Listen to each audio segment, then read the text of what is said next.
এতিয়া নাটক কৰোঁতে কৰোঁতে মানে হাতত কাগজ পায়েই যাব।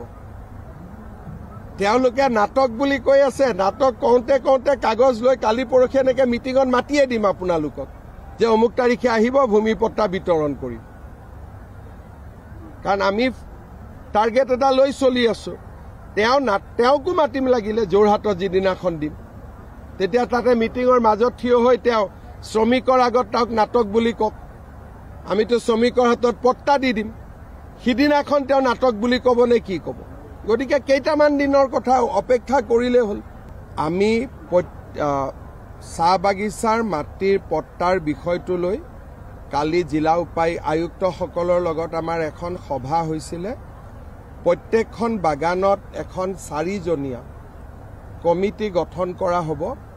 সেই 4জনীয়া কমিটিখনে শ্ৰমিকসকলক আবেদন পত্ৰ সংগ্ৰহ কৰাত সহায় কৰিব।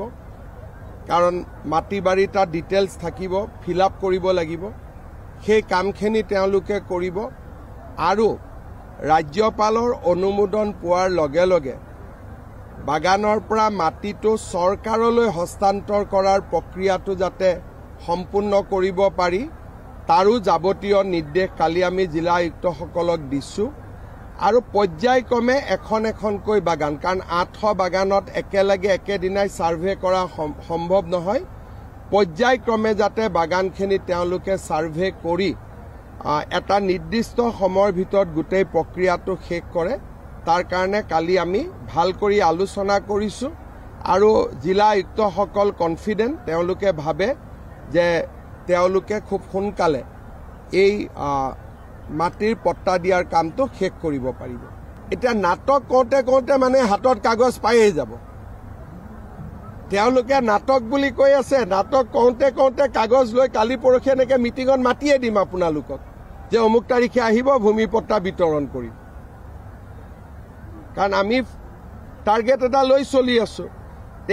তেওঁকো মাতিম লাগিলে যোৰহাটত যিদিনাখন দিম, তেতিয়া তাতে মিটিঙৰ মাজত থিয় হৈ তেওঁ শ্ৰমিকৰ আগত তেওঁক নাটক বুলি কওক, আমিতো শ্ৰমিকৰ হাতত পট্টা দি দিম। সিদিনাখন তেওঁ নাটক বুলি ক'ব নে কি ক'ব? গতিকে কেইটামান দিনৰ কথা অপেক্ষা কৰিলেই হ'ল। আমি চাহ বাগিচাৰ মাটিৰ পট্টাৰ বিষয়টো লৈ কালি জিলা উপায় আয়ুক্তসকলৰ লগত আমাৰ এখন সভা হৈছিলে। প্ৰত্যেকখন বাগানত এখন 4জনীয়া কমিটি গঠন কৰা হ'ব। সেই 4জনীয়া কমিটিখনে শ্ৰমিকসকলক আবেদন পত্ৰ সংগ্ৰহ কৰাত সহায় কৰিব। কাৰণ মাটি বাৰী তাত ডিটেইলছ থাকিব, ফিল আপ কৰিব লাগিব। সেই কামখিনি তেওঁলোকে কৰিব আৰু ৰাজ্যপালৰ অনুমোদন পোৱাৰ লগে লগে বাগানৰ পৰা মাটিটো চৰকাৰলৈ হস্তান্তৰ কৰাৰ প্ৰক্ৰিয়াটো যাতে সম্পূৰ্ণ কৰিব পাৰি তাৰো যাৱতীয় নিৰ্দেশ কালি আমি জিলা আয়ুক্তসকলক দিছোঁ। আৰু পৰ্যায়ক্ৰমে এখন এখনকৈ বাগান, কাৰণ 800 বাগানত একেলগে একেদিনাই ছাৰ্ভে কৰা সম্ভৱ নহয়। পৰ্যায়ক্ৰমে যাতে বাগানখিনি তেওঁলোকে ছাৰ্ভে কৰি এটা নিৰ্দিষ্ট সময়ৰ ভিতৰত গোটেই প্ৰক্ৰিয়াটো শেষ কৰে, তাৰ কাৰণে কালি আমি ভাল কৰি আলোচনা কৰিছোঁ। আৰু জিলা আয়ুক্তসকল কনফিডেণ্ট, তেওঁলোকে ভাবে যে তেওঁলোকে খুব সোনকালে এই মাটিৰ পট্টা দিয়াৰ কামটো শেষ কৰিব পাৰিব।